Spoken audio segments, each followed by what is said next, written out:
Okay, we should be going live here shortly. Okay, we're live. All right. Just wanted to do a quick run through of some of the things that yours truly been doing here lately. Specifically, the run to Turner Falls. Headed up to Turner Falls this morning and started out about 8 o'clock, about 37 degrees. It was pretty chilly and windy, and I did limit out though after making a few adjustments. But I'll go in more detail. I've got another rebroadcast that I'll be sending. Let's see, let me just say hi. Turner Falls quick update. Okay, and all I just want to do is just give you a quick update on what worked for yours truly. Okay, and then maybe run through a video while we're here. So let's see if I can bring it up. Okay, let's try. I think it's this one and that one. Okay. All right, and I think it's going to be pretty loud once I start kicking things off. And we'll just give it a few while some folks join. Okay. Yeah, there we go. All right. Looks like we got it started. Okay. Okay. So I went to Turner Falls up in Davis, Oklahoma, where there's a big waterfall. It's the largest waterfall in Oklahoma. And they did stockwood trout a couple of weeks ago. And yours truly hit it this morning with his fishing buddy, and the bite was started out okay. Got like 2 right off the bat on a Guadalupana, and then shifted over to some trout magnets and various flies, and unfortunately didn't quite make it. So I do have a video, the long form video, where I rebroadcast the whole trip. I will make a few edits to it just to make it flow better. So stay tuned for that one. For this one, I really just want to throw out some key takeaways this round, so that well, you're prepared when if you're able to hit Turner Falls. Okay. So first things first, let me show you. This is one of the flies I used. Okay. Ooh. It's the mop fly right there. Okay. And then the Guadalupana. Okay. And this is a variant that I used today, is one that was using a jig fly hook that rode with the hook bend up. Okay. All right, right there. And those were the 2 flies that were mainly ones that were working for yours truly. And I was using that cork strike indicator right here with that little rubber gasket here. Okay. We also were using some ultralight gear, specifically some trout magnets. And that was some ultralight fishing gear. Did work the blue hole is what they called it, where there's a big swimming area.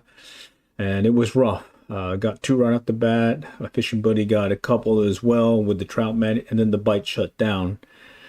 They were there. Tried super dupers, tried these different spoons where we had them actually kind of jigging your lure up and down, and they would poke at it, but not really commit. It wasn't until I made the run up to, they call it Honey Creek. Okay. So the blue hole is downriver from the waterfall. They did stock the waterfall area, and I did walk that area. And although there was a lot of people out there this past Saturday, well, the bite looked good. I could see them with my polarized glasses. I brought my wading gear, but I decided not to wade the river, mainly because there's a lot of people there. So I made the run up above the waterfall called Honey Creek, and that's where I ended up getting my limit. In fact, let me go grab the pamphlet that they gave us.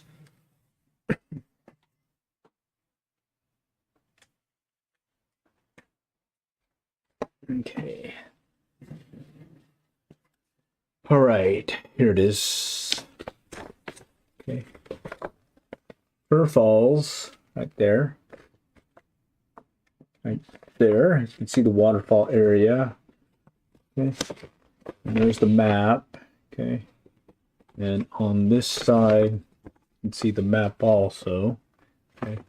And when I'm talking about the different places, this is the blue hole right up or over here on this side.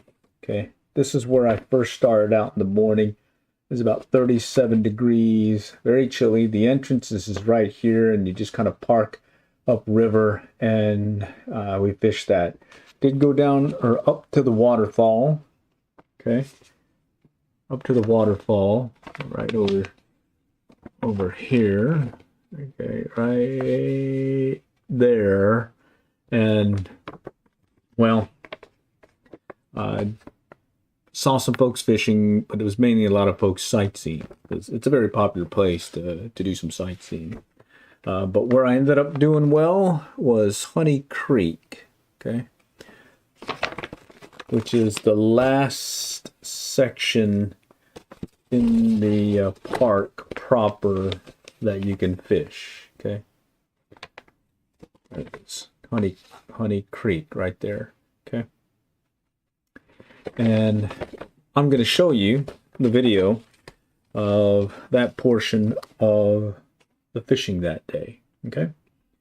And then I will probably tomorrow do the full live stream and rebroadcast it and, well, see how it goes. All right, but what I want you to see here is the flies that I use, and again, just a strike indicator and fishing,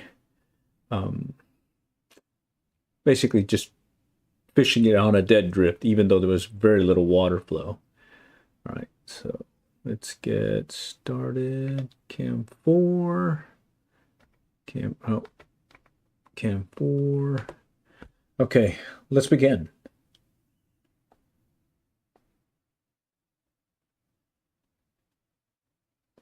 Okay, should start.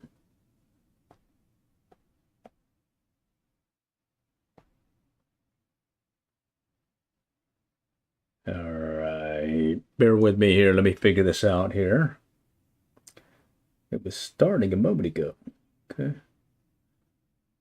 Let's kick that out and go back to photos and this section here. There we go. Went ahead and went to the waterfall to check things out. And now we're back up here by Honey Creek is what it's called. And I did notice a trout or two lingering in the water here. So let's see if we can get one to hit.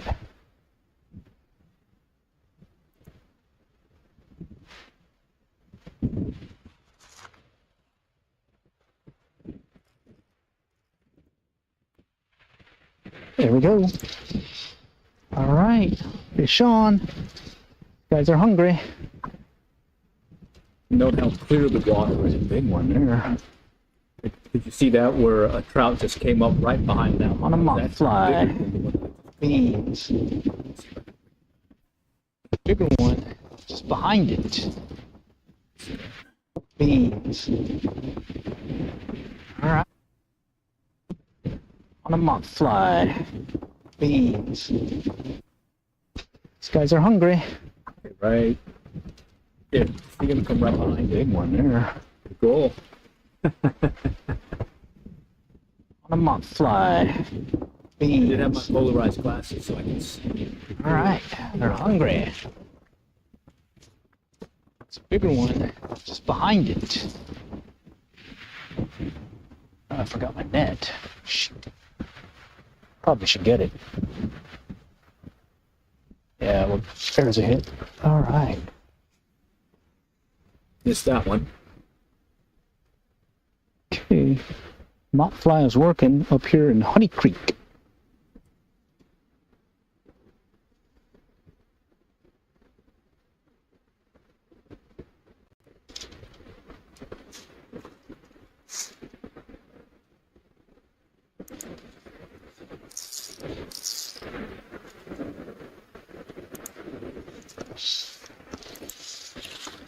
Let's see what's over here.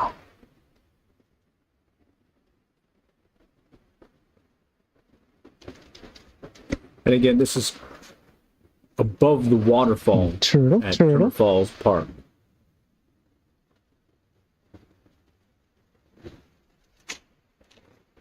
Let's go back out.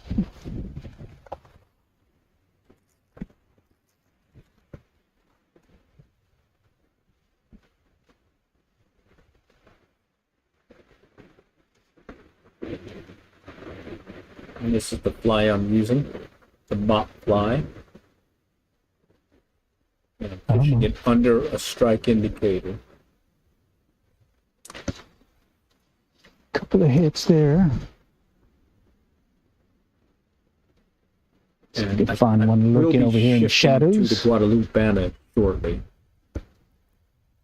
I am seeing trout in the water. See them moving about, so I know the fish are there. Oh, I see something back that way. I think that's a turtle, though.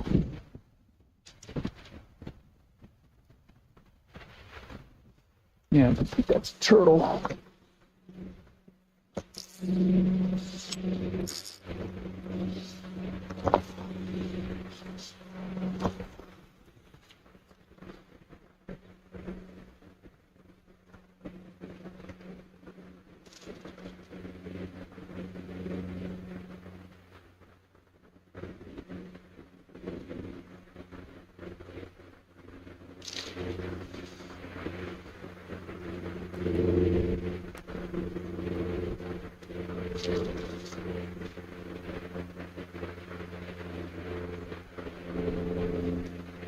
Got a plane flying All right, overhead. let's move around a little. See what may be lurking here. It was a big one that followed the one that I just caught.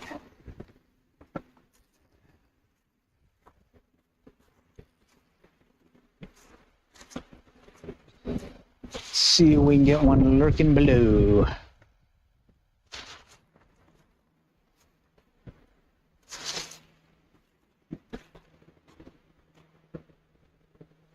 Oh, missed that one.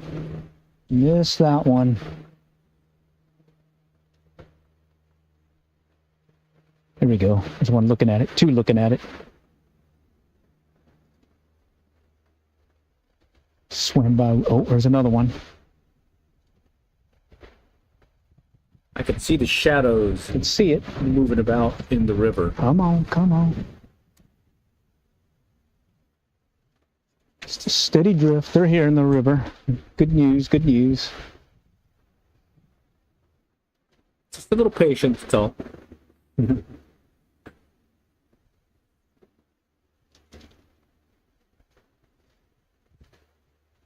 that was the mop fly.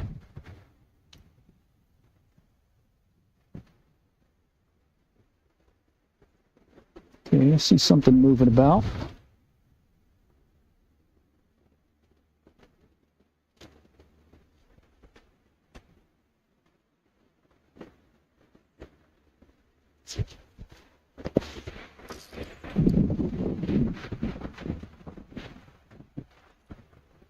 And I think I switch over to the Guadalupe after the second fish. Little slight nibble.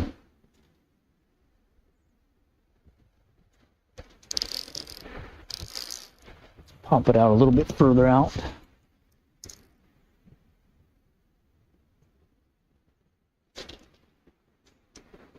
Okay.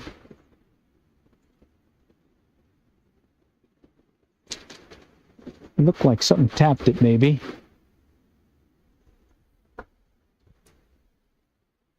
And you can see how I'll just kind of twitch the rod just to give some action to the fly.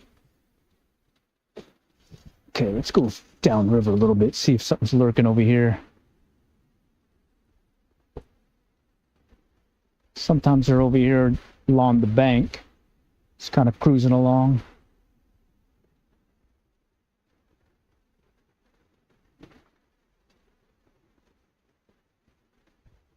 Ooh, I see one way out there. Oh, we got a jumper. We got a jumper. Let's move up. Let's move up. We got a jumper. Definitely good sign, being able to see them moved about in the water. And again, we started out early morning, about 8 o'clock. Had a couple over there by the blue hole, and then we finally... Yeah, I see some shadows moving about. At least one of us did. The other one, yours truly, decided to go head up to different places. Looked at the waterfall as well as Honey Creek. That's where I'm at now, Honey Creek. Pop it out here.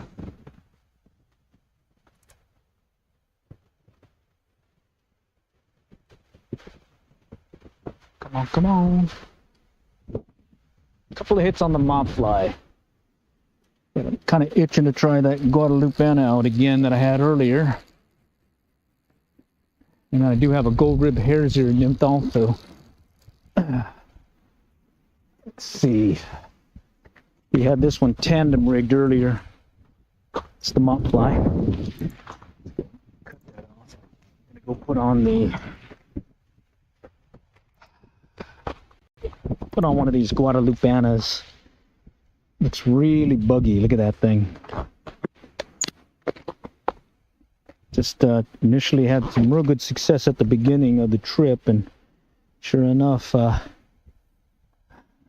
ended up letting them go. I do have one in the bag right now, and let's see, did get some on trout magnets, had some interest in some spoons and super dupers, but it was a really tough go. It was over there by the blue hole, really deep section of the river here, and yeah, they weren't striking hard, and then the bite tailed off later. So since moved around, I went and checked out the waterfall. It's real busy, but I did see some trout in the water. Probably would be a opportunity to try doing some wade fishing by the waterfall.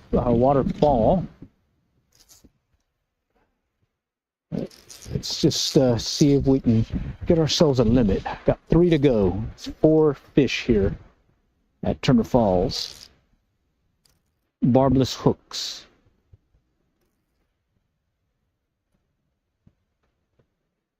In fact, here, I better make sure I got a barbless hook. Holy cow. Okay. Yep. Let's go and mash the barbs on these.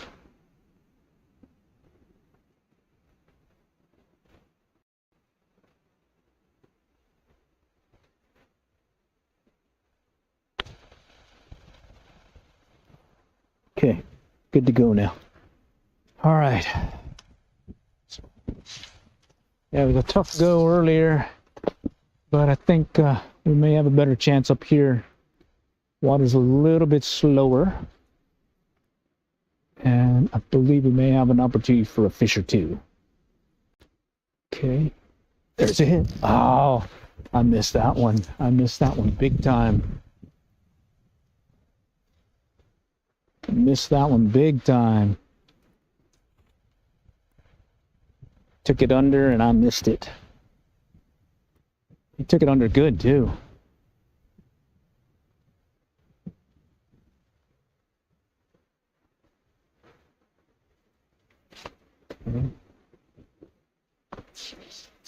Pop it out there.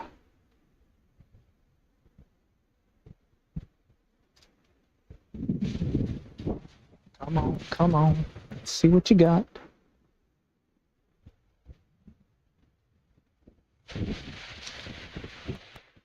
Oh, man, that's 2 misses now.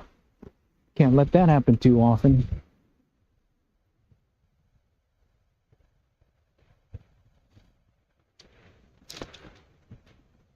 Come on, come on.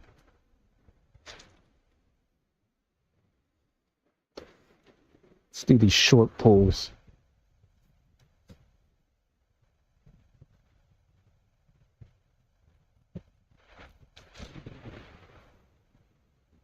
Let's go back out again.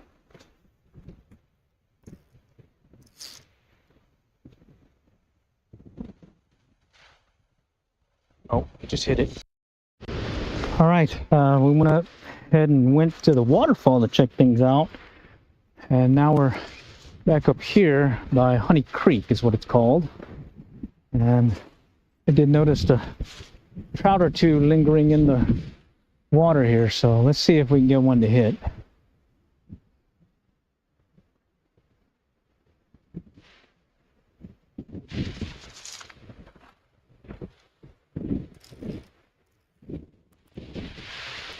There we go. All right, fish on. You guys are hungry. All right, let me pause real quick. See if I can shift over. See if I can get a better view from up here. Okay, this is down below by the blue hole.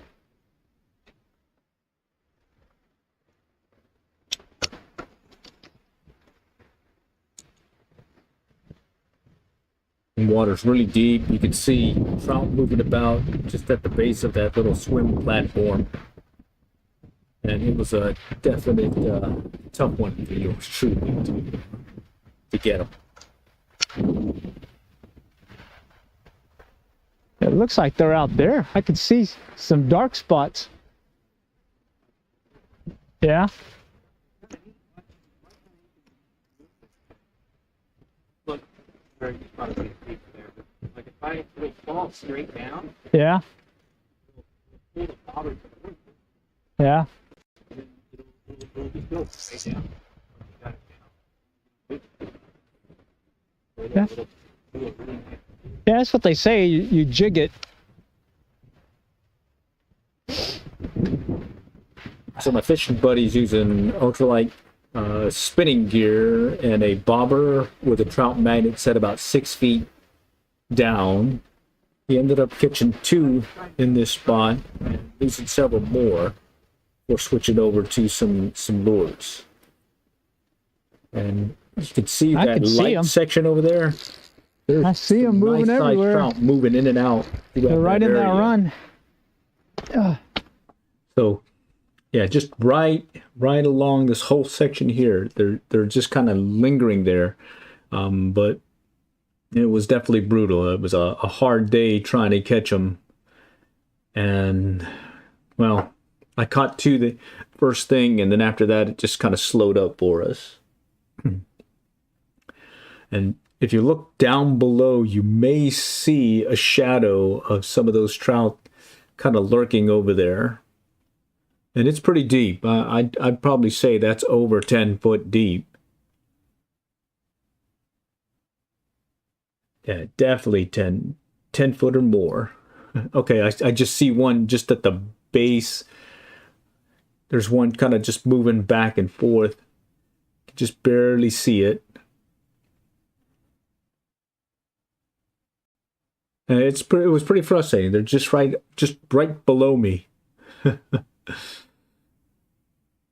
Yeah, right there. And then to my left, there's like 10 or 15 just kind of lurking in the water flow or current, waiting for things to go by. I tried different lures or flies and had them kind of turn and look away. Tried a mega worm. They definitely were attracted to that, but they seemed to just kind of poke at it and not really commit. I did get one nice sized bluegill take the mega worm. It took me off guard, came right underneath the rocks and just swiped at it. And I had him on briefly before losing him. Good. But yeah, this is the blue hole. Okay, there's one trout just kind of moving through the shadow or through that bright area. Just went by.